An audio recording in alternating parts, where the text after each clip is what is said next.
Welcome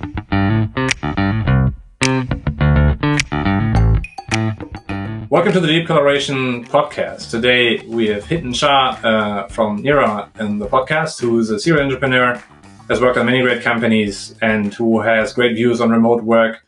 Overall, we've connected a while back, and I'm very happy to have him on today. Happy to be here. Awesome. Do you want to tell us more about your background, how you ended up with Nira, and what else you've done so far?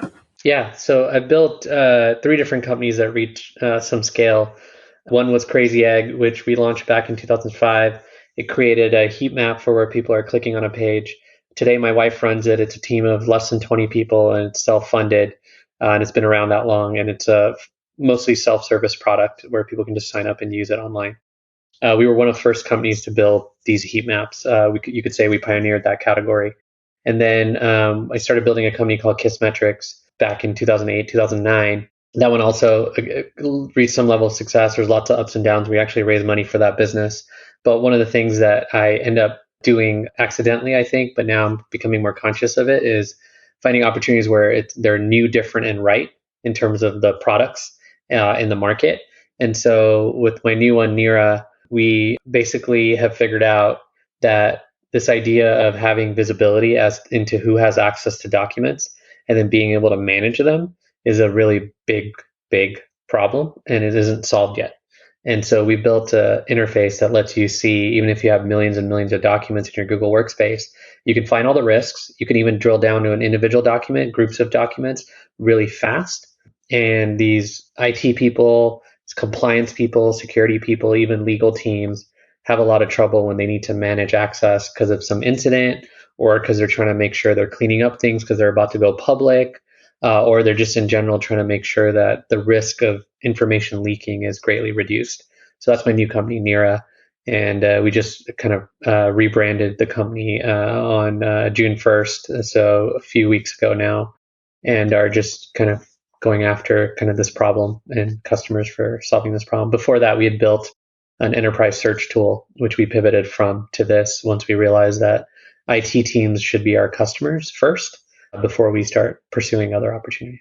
That's fascinating. You know, we just went through our compliance certification, like the first one that we did, and these topics came up as well. And I mean, it's interesting that, you know, this is the Deep Collaboration podcast. We use Notion a lot. We use Figma a lot. We use Google Docs up and down the ladder. And it's true that most of the solutions by default make documents public, right? If you have the link. The same with CoScreen. If you have a link to a CoScreen, you can join it. And that's kind of the default. Same with Zoom. And now increasingly that is an issue because sometimes, you know, that these are very confidential resources. And at least right now, I have very limited oversight on what exactly is being shared within our own company. Like our very, you know, far-out-reaching UX concept says shared freely out there because Figma has the default setting of sharing everything. So I hope you go for other document providers very soon. Absolutely. Yeah. We're working as hard as we can and realistically just hiring as fast as we can to service all these needs that we're seeing across tools. So it's been a lot of fun and definitely accelerated in the last few months. Awesome. Have you seen it becoming harder to hire? Because, I mean, that seems to be a huge, you know, the ecosystem hasn't slowed down, unlike some folks expected when the pandemic became truly global. Yeah, I mean, I think hiring is always challenging. It always has been. There are times in tech where it's not as challenging and people try to predict that, you know, things are going to kind of change either one way or another. It gets harder, it gets easier. I think we're in a perpetual place now where like hiring is going to be as challenging, if not more challenging than it is right now for the foreseeable future. So that's kind of my personal take on it. And we're doing a ton of things on our end in our company to make sure that, you know, we're set up for success on the hiring side. And it is a lot more effort than ever before. So I wouldn't say it's harder because I've had times when it was just as hard. I would just say that it's every time that it's hard or it feels hard, it's just a little different than the last time it felt hard. And it's progressively getting more challenging to find the right candidates, incentivize them properly, and make sure that they stay and do their best work. I truly believe that, you know, people aren't doing their best work in the company or even personally, especially at a smaller company. So pre-IPO companies is what I consider a startup at this point. They should get another job and find a place in an environment because there's plenty of environments out there where you can do your best work. So yeah, that's how I think about it. Interesting. But isn't that ironic? I mean, I don't know how if you build a distributed company. Like in our case, we are remote. That means we have people in Virginia and in New York City and in Berlin or so. So you might think the talent pool is much bigger than if you would have built a company 5 years ago, where it would have been expected for us to build the company where I am in Menlo Park, where my co-founder is in the Bay Area. That has changed. In theory, the talent pool has gotten, like 100x. I've been working on the internet for 18 years. The majority of the time, pretty much the whole time, is remote. I don't worry myself with these problems. What I focus on is basically hiring globally, number one. As many countries as possible. There's some countries that are just off limits. That's fine. We don't hire in those countries. Number two, creating a very deliberate process for recruiting people. That goes everything from the job postings all the way to a planning exercise that we do for all the engineers. And I'm specifically focused on engineering right now in terms of the conversation, because I think that's the most challenging piece as far as everyone I talk to. And so we just have a deliberate process that basically assesses someone's ability to work in the environment we've created. And once we kind of established that process, we did some tests to see if there were better ways. And for us, there are no better ways that we've been able to discover or find or iterate besides basically making engineers do a planning exercise. And that exercise is designed around the kind of planning they do when they join the team. And we really do believe in, measure twice, cut once. And so our whole engineering system and workflow and processes are designed around people being able to accurately estimate when something that they're doing is going to be completed. And so our environment is very planful and is very focused on accurate estimates. We don't pad, we don't use story points, we don't do any of that. We actually look to plan out the projects to a level of granularity so that our team and the people working on it can be 90% confident about the dates that they set. And if they're not 90% or greater confident, then they have to go back to the drawing board and figure out what parts are, unclear to them, and then go basically figure out how to make those clear. And then only does work start. So we have collaborative ways to do that. We have ways that individuals do that.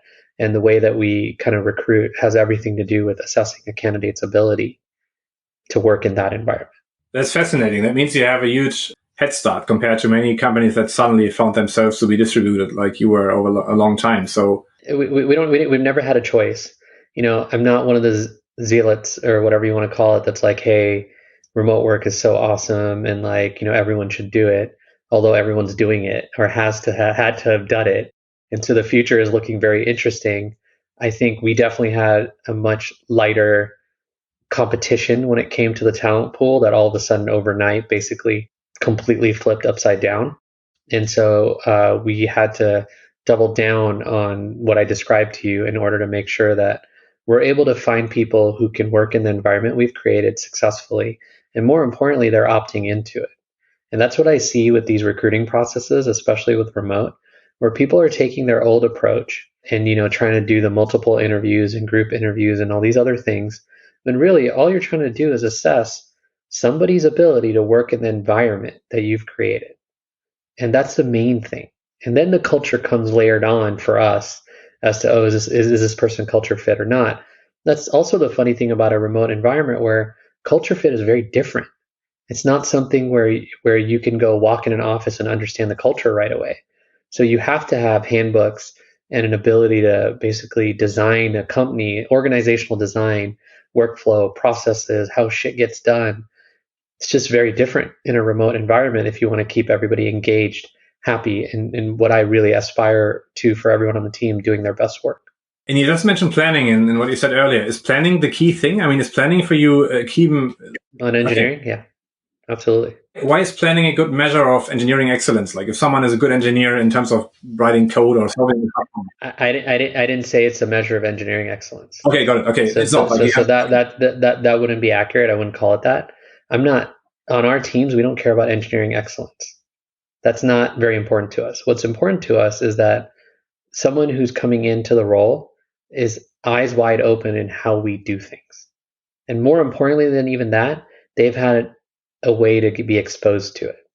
So this planning exercise is literally, we give this planning exercise to all viable candidates in our mind. So viable meaning they run through a first screen. They don't have to talk to us. We just look at their resume, whatever they filled out, whatever we can find and say, oh, this person looks like a great candidate for us, right? Because not every candidate that applies to a job is a great candidate for the company. And that's our job to assess that, right? We do our best to send a nice note if they're not a great candidate for us and try to explain why. And then we go send for all the candidates that make sense. We send them the planning exercise. We say, here's a link. It's a GitHub gist. So it's kind of described out there. And you pick one of two planning projects. It's either a link shortener or a to-do list app, right? And all we ask for with some detail, there's instructions. And there's even things like 40-hour work week, 2 30-minute meetings every week. And hey, there's a couple holidays in between, right? That might come up during this project. And so we give them some of those bullets so that we're just very clear about like a simulated planning exercise based on the environment that you find yourself in real life. And so then someone makes their plan. It's usually a Google Doc or something. And then they submit it. And then our head of engineering gets on a call with them for 90 minutes. And he's basically scored the plan before he gets on the call. Then as he's talking to them, asking them questions, seeing if they found some of the landmines in our planning exercise, seeing how they think about some of these things, he gets off the call after that, right? And then he rescores, sees if the score gets updated. So we have score number 1, which is before he talks to them. We have score number 2 after he talks to them.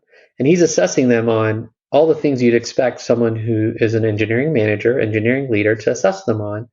And in that process, he's making a call on whether they move forward with our process or not. We've heard from engineers that this is an extremely refreshing approach, and it's better than any of the coding challenges that focus on engineering excellence or whatever you want to call it. And instead, we're just like, look, we don't really care about your skills and your abilities as an engineer. We care about your skills and abilities to plan out your time when you're writing code. And so we're willing to invest in our engineers not writing code 100% of the time as a result, right? And we're willing to invest in creating an environment where everyone feels like they're doing their best work. We don't believe you can do your best work if you say, I'm going to get it done on Monday next week and it doesn't show up till Wednesday. That's not your best work. Like, that's just our opinion. Someone else might think that's great, right? And this doesn't mean like things don't happen, and you need to adjust and we're really strict. What it means is you were thoughtful before you wrote code. You thought about it. You did technical research. You didn't just go in and start writing the code and all of a sudden find all these gotchas, right? You actually did your homework.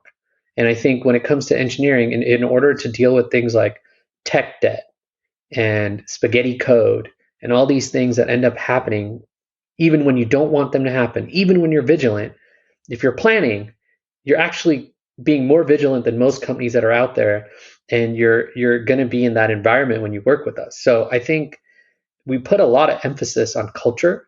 We put a lot of emphasis on like excellence, engineering excellence, like in society in general, but in tech companies, we don't do that.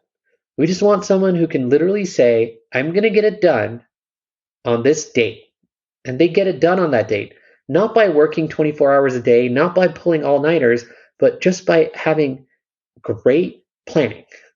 That's it, right? And we just want to teach people that. And we don't care how good or bad of an engineer you are. We think that's a core skill that all engineers should have. And we know for a fact that that's not a core skill all engineers have or think they should have. So that's the problem. And that's our solution to it.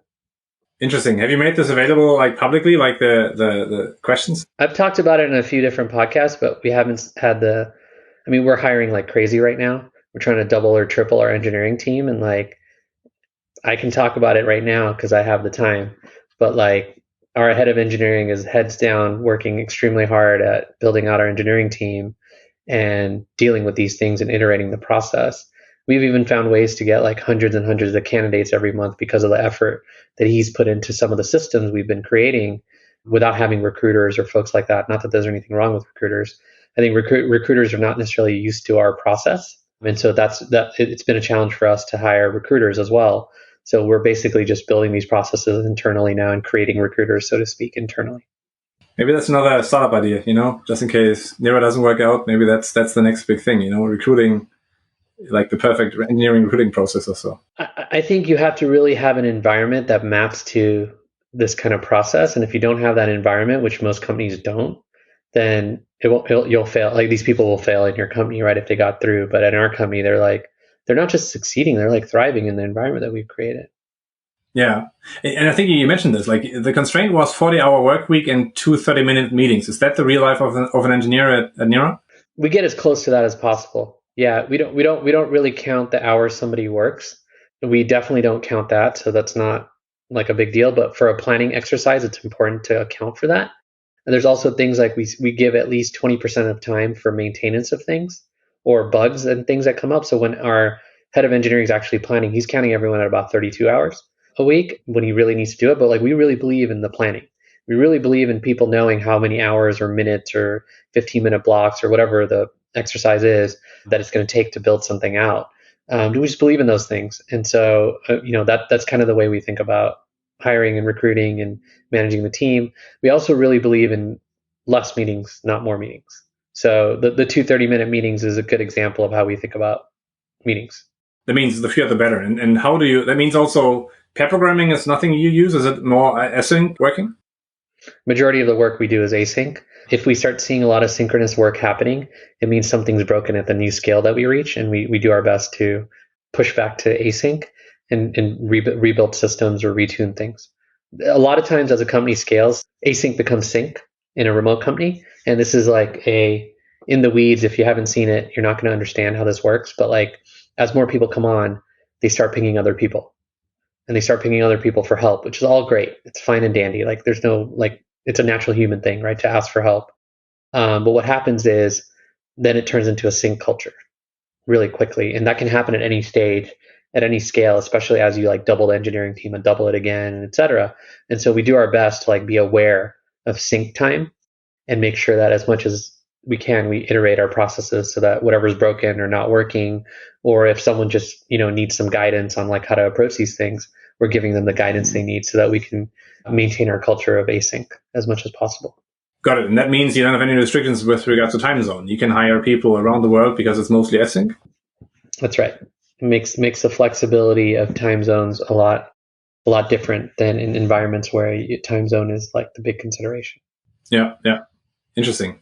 And I think we touched upon this by discussing your hiring process, but I think it was when we talked, just for the viewers and listeners, I think we connected maybe 1 or 2 months before the pandemic in January 2020. Sounds about right. Right. And I think we talked about remote when it was a hot thing for a few VCs, some hip companies, but it wasn't mainstream, I would say. And I think you have strong views on that. This might be misguided, like this hoopla around that. And of course, things happen that no one of us could foresee, and many folks struggle with remote work. Some like it, many employees at least, employers not so much. So it's pretty messy, which is great for startups like us who build a remote collaboration tool and that think can make teams more productive. But there's something there. Like, what was your view at the time? Has it changed over the last 1.5 years as you've been there? Right, you worked always the same way, as I understand it. I guess for me, my views on remote work are pretty consistent with a lot of the stuff I already shared in terms of it being not something I wish upon people, but like now everyone's kind of had to deal with it. One of the reasons is like, it's so much easier to just like walk over to somebody and talk to them. It just is like, we're human beings. We like that. It's like what we're used to. It's like most people went to school, right? And like, that's how they learned, right? They ask questions, they talk to their teachers. Like, this is just how we used to do things, how we're used to doing things.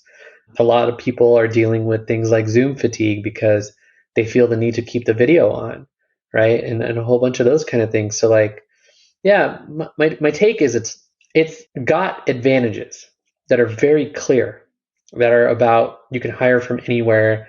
You don't need to centralize your location, give employees and team members more flexibility into their work life when they work, as long as they obviously, get their stuff done and are aligned with the company and all that.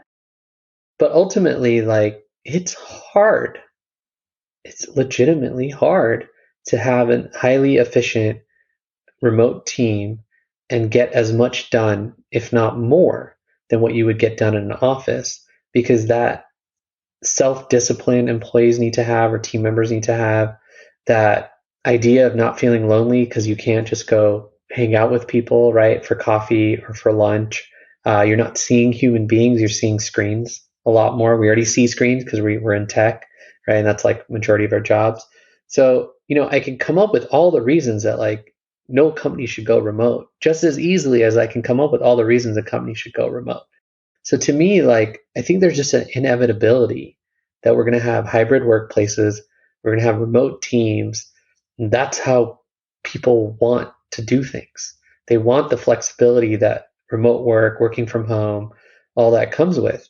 It's unfortunate that everyone got exposed to remote work during a pandemic when it wasn't normal remote work, and like you had everyone working from home, you had kids at home, you had like all of these things that aren't normal for remote work. I mean, I've been doing this for a long time, and like this last whatever year and a half, it's not normal. It's just not normal. So we shouldn't make decisions about remote work based on an abnormal experience. We should make decisions about remote work based on normal experiences and how normal remote work should be or was or is. But I think one consideration is companies are just going to go hybrid, and we're going to see. I think hybrid companies are even much harder than companies that deliberately are all in the office or all remote. That being said, the second you get a second office, you're already a hybrid company. So that's something a lot of companies have learned the hard way. And there's a lot of cues that companies that are going hybrid can probably take from the companies that have multiple offices. Like you can't imagine how many times I've stepped into an office and seen like an office where there's other offices too in other locations, like California and Boston, for example, and seeing the camera with the big screen always on, taking a peek at the other side. It's like a portal into like the other side, like some random world, some other random office that you barely go know about or go see. People keep walking by. Some of them come and say hi if they see someone there, right? It's like we're finding all these solutions that I don't know if they're adequate or inadequate. I don't have much of an opinion there because I wouldn't do that, right? I wouldn't have multiple offices and have to solve problems like that. We'd probably still keep a highly async culture if we ever got an office or a set of offices, which I'm not ruling out. I'm not one of those people that would rule out things like that if it's best for the business. And so that's my long-winded way of saying, like, yeah, everything that we experienced during the pandemic and now where we're at has caused people to think about this in a way that is very different than I've been thinking about it as a basically lifelong remote worker. That's just where we're at. Everybody has to think about this in a way that they never did before. And that's very traumatic, frankly. So it's hard.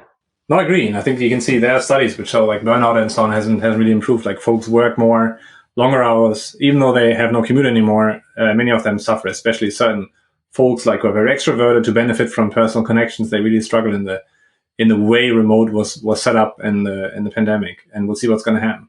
I mean, I agree with you. Like, hybrid meetings are the worst. Whenever you have like 8 people in a room and 2 people remote, the remote people just don't have. I mean, they're just typically disregarded. At least that's my experience. So getting that right is extremely, extremely hard. And again, we think it's an opportunity for our product, but it's not easy. That's for sure. Do you think the workflows that you found to work for your companies should be the gold standard? Should be the one that every company works like, or is it just something that works for you and for a subset of companies? I don't know. I talk to a lot of people about remote these days. Because of lack of time on my end to write about this or tweet about it or share a lot of context, I point them to GitLab and all the wonderful content. Like you want one place, go to GitLab and just look at everything, all the wonderful things that they've started and created. In fact, like our employee handbook is inspired by GitLab's employee handbook, and we use that as a starting point to do ours. And I'm an advisor to Automatic, I'm an advisor to Buffer. We use a lot of their stuff as starting points previously, but I think GitLab has done a great job of putting all that stuff out there and making it much easier for all of us to like figure this stuff out. So super impressed with that. And that's kind of the way I think about it is I don't think there is a right way. I mean, even the folks at Basecamp, outside of their little issue or big issue, I would say big issue, not little issue, that they recently had, they have great literature on this. And I call it literature because they're very philosophical. So it's great literature. In practice, it breaks. And then you got to fix it. And so if you just stamp out someone else's process, even GitLab's, and then try to run it at your company, I think you're doing the wrong thing. So that's why I think it's tough for me to say, hey, our way works for anybody. I would say our way works for us. Buffer's way works for Buffer. Automatic's way works for Automatic. Upwork's way works for Upwork. GitLab's way works for GitLab. Zapier's way works for Zapier. Are there patterns? Yeah. Well, I'll give you one example of not a hot topic, but one that like a lot of the folks I mentioned would disagree with me on. And I haven't talked to them about it, so I don't know, but I'm pretty sure based on what I see. I don't believe in offsites. I don't believe in big company gatherings in person. There's a bunch of things I've seen when companies do that I wouldn't want at my company, right? Like for example, a lot of people save work for those offsites and those retreats or those company meetings that are all hands meetings. I've even been to some, so it's not a knock on at all by any means on any company that does that. By more power to them if that stuff works for them and they're okay with the problems it creates.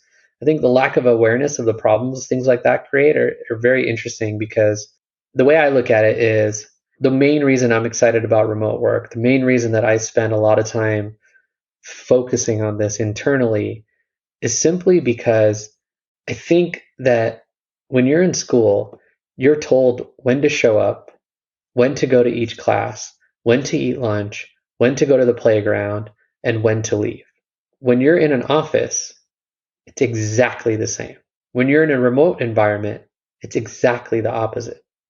But yet, we're asking people to go to a once-a-year retreat or a once-a-year offsite or 2 times a year or whatever it is, and trying to get everyone together when, like, in a way, that's the antithesis of remote work and distributed work and having the freedom to do what you want from where you want, how you want, as long as you're getting your stuff done, right? And again, that takes a lot of self-discipline, a lot of self-directed sort of mindset that not everybody's ready for, especially because so many people have been working in an office for so long. So the thing I'm most excited about, not the fact that like, oh, the pandemic happened because it's a terrible thing. It's a pandemic. I mean, there's no argument about that. But it's exposed everyone to this idea that we can all have freedom. We can all have more self-direction. And the reason I say that is even companies that have strict Zoom meeting rules and availability and your green light and Slack on and all that, that's all good. But even they've had to learn to loosen up. So I would say that we should be treating people like adults. And when we're in an office, it's not typically what happens. Hybrid workplaces are getting closer, but distributed and remote work is treating everyone like an adult. A pure play, you're an adult, you manage your time. And that's why like things like the planning exercise and some of the other processes that we have internally for our product team and just engineering team and things like that, they're designed around people having ultimate freedom of their time as much as you can have while you're working at a company. Yeah. Leading towards looking to the future, like what do you think is going to happen now? Hopefully, at least in the US, the pandemic is turning the corner. Things are getting more normal, so to speak. So how will we work in 2 to 3 years from now when hopefully everything is over? I don't know. And I know I'm saying that a lot, but like I can't predict what companies are going to do after they realize the issues with hybrid workplaces. And I don't know how they're going to iterate. And you're even seeing companies like Google being more demanding about people coming back to the office. They were one of the first to say, hey, we can go hybrid here. Or not hybrid, everyone can work from home. Then they were one of the first to say, hey, everybody come back. Right? If I'm not mistaken. And so if that's the case, this is a long running experiment. We've got like this decade to figure out these changes. And the decade started with a pandemic. So we've definitely got this decade to figure it out. And I think it's going to take this decade for us to figure it out because of so many exciting things that are going on, whether it's products like yours or all the virtual like game-like experiences that people are trying to create for companies, or VR and AR and all the opportunities that's going to open up in the next 5 to 10 years.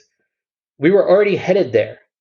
But now I think the adoption of all these things to help us do distributed work is through the roof. And we might be in a lull right now because everyone's tired of all the new tools and the pandemic and having tested things. But that'll come back. That's temporary. The lull on these kind of things is temporary. What's going to happen is people are going to realize where the real challenges are as they try to go back to kind of their typical older approach to working. Yeah, we'll see. I mean, I fully agree with you also on Google's case, which is like, just like Slack, many of these companies that were seen as still regarded as very hip were very anti-remote, right? Google is extremely centralized around Mountain View, Sunnyvale, and some like the Bay Area. Slack, I think, was almost entirely on-site and in office, and now suddenly the world has changed. The interesting thing will also be in how far employees have a say in that. Will people that refuse to go back to the office then change employers to fully remote companies or more remote companies? And that means, suddenly there's a pressure on companies to shift their policies, not because they want to, but because their employees and the talents do that. Well, then thanks, Hiten, for the great call. Thanks for sharing about your unique concepts of hiring engineers. I think that's something for many folks to look into. So check out what he's up to at, I think it's Nira, right? Nira.com. Yeah, Nira.com. Yep. Awesome. And thanks again. Thank you. Talk to you soon on the next episode of the Deep Collaboration Podcast.